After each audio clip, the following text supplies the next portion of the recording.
Now I'm going to introduce Dr. Marge Jank. Marge is a licensed psychologist, and she specializes in treating individuals who are going through treatment for cancer and other chronic illnesses.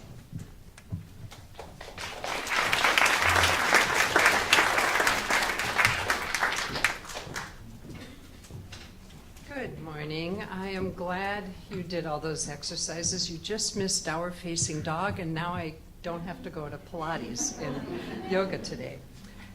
My first experience with cancer came when I was working at Children's Hospital doing my pre- and postdoctorate training, and I worked with a number of children there and remember doing things like holding hair back when somebody vomited, telling children that they might lose parts of their hair, they might lose their eyebrows, they might lose the hair on their skin, and seeing many of them lay on the floor with me and play games because they couldn't lift their heads up because they were quite ill.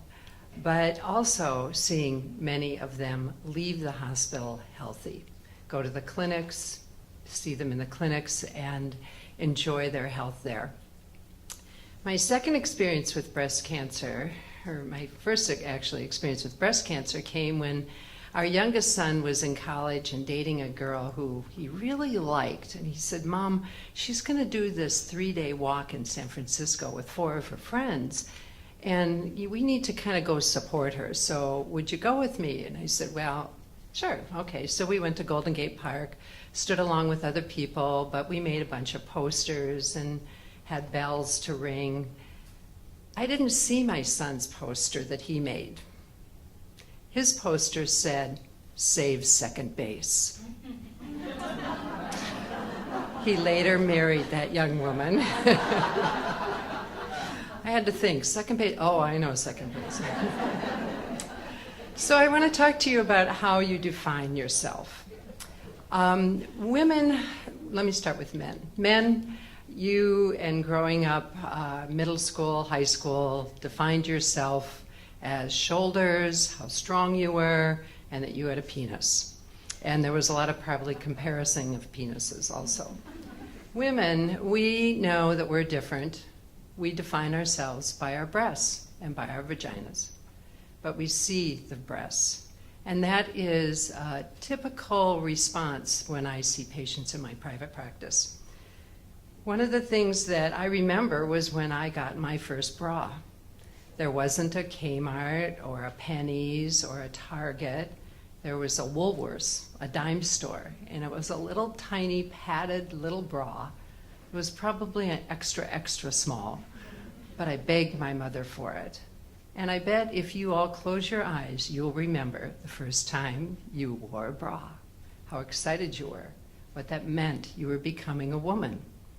Now, the other part of becoming a woman, none of us liked, but the first part we liked, that part. So I think the thing that I work with when I see patients, I see them coming into my office sometimes at the very beginning after they've been diagnosed, in a little shock and awe.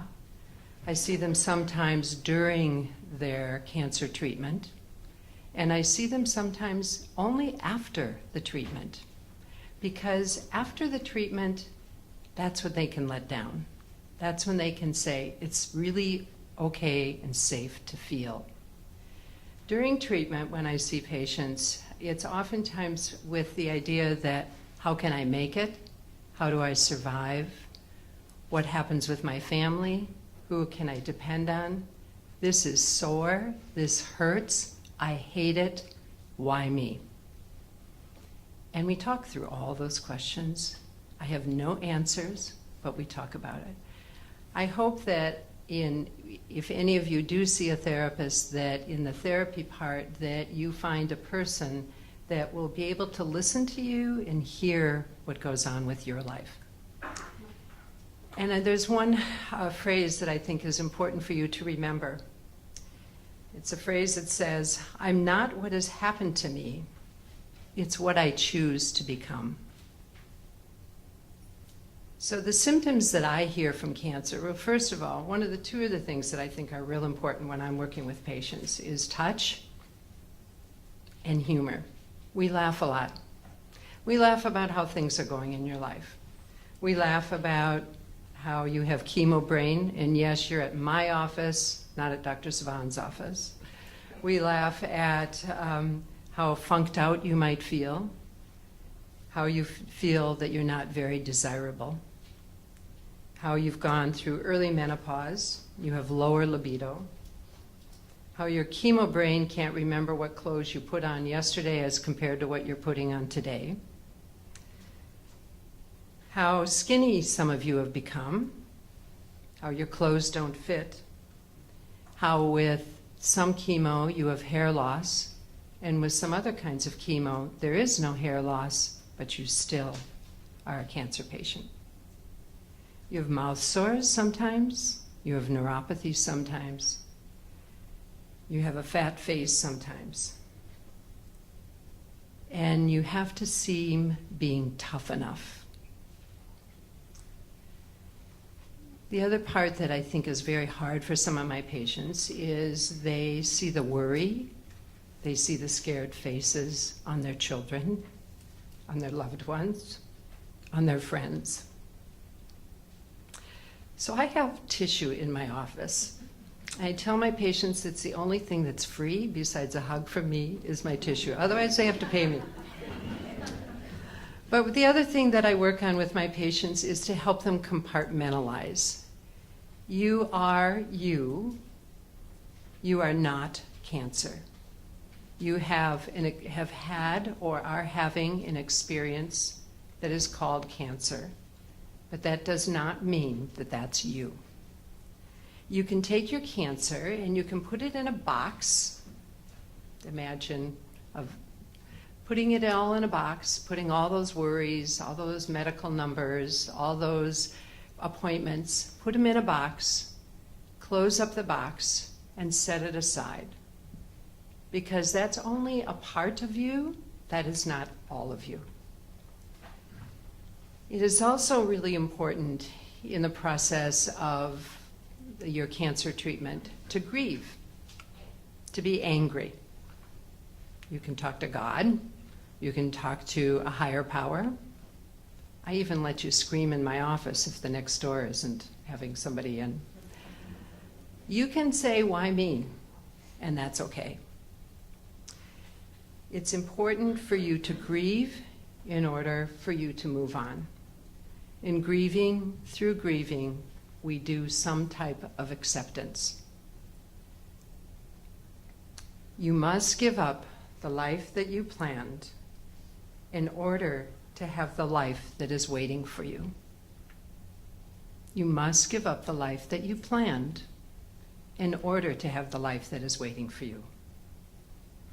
So how do you continue living? What defines you?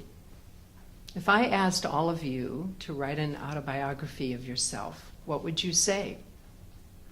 Mine would say, I'm probably about 5'7" or 5'8". And let me tell you, I'm 5'4". But when I was in 8th grade, I was the tallest girl in my class. And I had to stand back by the boys when we walked in on the graduation line. So I'm tall, right? I'm tall. That's part of my autobiography. It might not be totally true, but that's how I feel. So write your own internal biography. Write it to yourself. Write your autobiography to share. And sometimes what I encourage patients to do is write about your cancer. Write about it. Get a notebook from a drugstore, write and write and write and write and write. And then when you're done writing, put in a big bowl, take it out in your backyard, light it, let it go. When you can define yourself, you feel much better.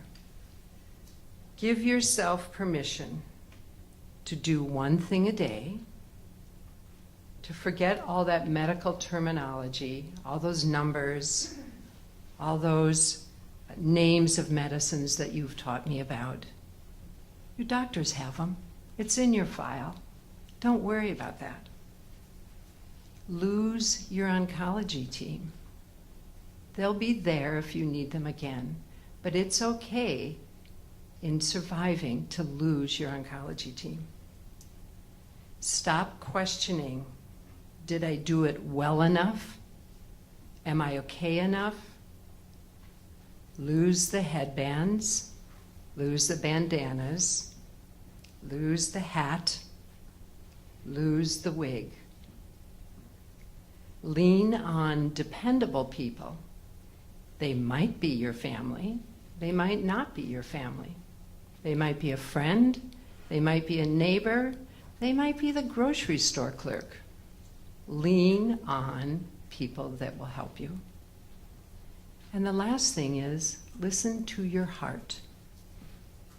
Listen to your heart, what your heart says, where you need to go.